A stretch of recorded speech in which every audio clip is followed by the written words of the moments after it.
ശ്രീ ഗുരുഭ്യോ നമ. പൂരട്ടാതി കാല ഉത്രട്ടാതി രേവതി എന്നീ നക്ഷത്രങ്ങൾ ഉൾപ്പെടുന്ന മീനക്കൂറുകാർക്ക് 2025 ജൂൺ മാസം 14 മുതൽ 30 വരെ അനുഭവപ്പെടുന്ന ഗുണദോഷ ഫലങ്ങൾ എന്തൊക്കെയാണെന്ന് പരിശോധിക്കാം. ആദ്യമായി ഗ്രഹനില നോക്കാം. സൂര്യനും ബുധനും വ്യാഴവും 4-ാം ഭാവമായ മിഥുനത്തിൽ സ്ഥിതി ചെയ്യുന്നു. ശനി ജന്മത്തിൽ സ്ഥിതി ചെയ്യുന്നു. ശുക്രൻ 2-ാം ഭാവമായ മേടത്തിൽ സ്ഥിതി ചെയ്യുന്നു. ചൊവ്വയും കേതുവും ചിങ്ങത്തിലും രാഹു കുംഭത്തിലും സ്ഥിതി ചെയ്യുന്നു. ഇതാണ് പ്രധാന ഗ്രഹസ്ഥിതി. ഈ കൂറിൽ ജനിച്ചവർക്ക് സൂര്യൻ പൊതുവെ അനുകൂലമല്ല. മനക്ലേശം, ദൂരയാത്ര, രോഗദുരിതം ഇതൊക്കെ ഉണ്ടാകാനുള്ള സാധ്യത കാണുന്നു. കുടുംബത്തിൽ പൊതുവെ അസ്വസ്ഥത വന്നുകൂടും. ബന്ധുജനങ്ങൾക്ക് തന്നോടുള്ള പ്രീതി കുറയുവാൻ കാരണമാകും. പൂർവിക സ്വത്തുക്കൾ നഷ്ടപ്പെടുവാനുള്ള സാധ്യത കാണുന്നു. ഇക്കാര്യത്തിൽ ജാഗ്രത പുലർത്തുന്നത് നന്നായിരിക്കും. ബുധൻ പൊതുവെ അനുകൂലമാണ്. കുടുംബത്തിൽ അഭിവൃദ്ധി ഉണ്ടാകുവാൻ ബുധന്റെ 4-ലെ സ്ഥിതി സഹായിക്കുന്നു. ഈ കാലയളവ് കുടുംബാംഗങ്ങൾക്കും സുഹൃത്തുക്കൾക്കും പൊതുവെ അനുകൂലമായിരിക്കും. ധനസമ്പാദനം നടത്തുവാൻ ഈ കൂറിൽ ജനിച്ചവർക്ക് വളരെ അനുകൂലമായ സമയമാണ്. സാമ്പത്തിക നേട്ടം കൈവരും. ഭൂമി വാങ്ങുന്നതിനും വിൽക്കുന്നതിനും അനുകൂലമായ സമയമാണ്. ഭാര്യയോടും കുട്ടികളോടും കലഹം ഉണ്ടാകുവാൻ സാധ്യത കാണുന്നു. കുടുംബ ബന്ധം ഭദ്രമാക്കുവാൻ കൂടുതൽ ശ്രദ്ധ കൊടുക്കേണ്ടതാണ്. 4-ാം ഭാവത്തിൽ നിൽക്കുന്ന വ്യാഴത്തിന്റെ ഫലം ഈ രാശിക്കാർക്ക് അനുകൂലമല്ല. ബന്ധുജനങ്ങളിൽ നിന്നും ദോഷാനുഭവങ്ങൾ ഉണ്ടാകാൻ ഇടയുണ്ട്. എവിടെയും സ്വസ്ഥതക്കുറവ് അനുഭവിക്കും. എന്നാൽ തൊഴിലിൽ പുരോഗതി കൈവരിക്കും.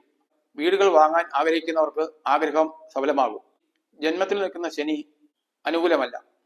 വിഷഭയം, അഗ്നിബാധ, ശത്രുബാധ ഇവയൊക്കെ ഉണ്ടാകുവാൻ ഇടയുണ്ട്. ഇഴജന്തുക്കളിൽ നിന്നും ക്ഷുദ്രജീവികളിൽ നിന്നും ഉപദ്രവം ഉണ്ടാകാതെ സൂക്ഷിക്കണം.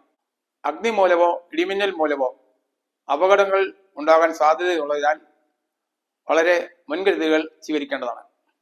ദൂരദേശയാത്രയ്ക്ക് യോഗം കാണുന്നു. സന്താനാദി ബന്ധുക്കളിൽ നിന്നും പിരിഞ്ഞു നിൽക്കുവാനുള്ള സാധ്യതയും ഉണ്ട്.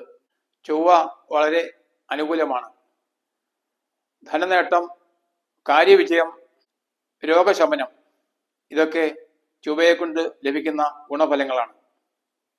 ശത്രുക്കൾ നിഷ്പ്രഭമാകും.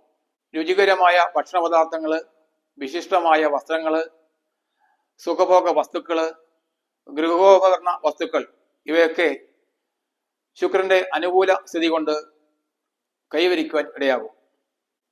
12-ാം ഭാവത്തിൽ നിൽക്കുന്ന രാഹു പാഴ്ചെലവുകൾ ഉണ്ടാക്കും. രോഗദുരിതങ്ങൾ വരാനും സാധ്യതയുണ്ട്. 6-ാം ഭാവത്തിൽ ചിങ്ങത്തിൽ നിൽക്കുന്ന കേതു ഗുണഫലങ്ങളെ പ്രദാനം ചെയ്യും. കീർത്തിയും പ്രശസ്തിയും ഉണ്ടാകും. എല്ലാ കാര്യങ്ങളിലും വിജയം കൈവരിക്കുവാൻ കഴിയും. ഗുണദോഷ സമ്മിശ്രമാണ് ഈ കൂറുകാരുടെ മീനമാസം അവസാന പകുതിയിലെ ചാരഫലം. ജാതക പരിശോധന നടത്തി ദോഷങ്ങൾ പരിഹരിച്ച് മുന്നോട്ട് പോയാൽ ചാരവശാൽ ലഭിക്കേണ്ട ഗുണഫലങ്ങൾ അനുഭവിക്കാൻ കഴിയും.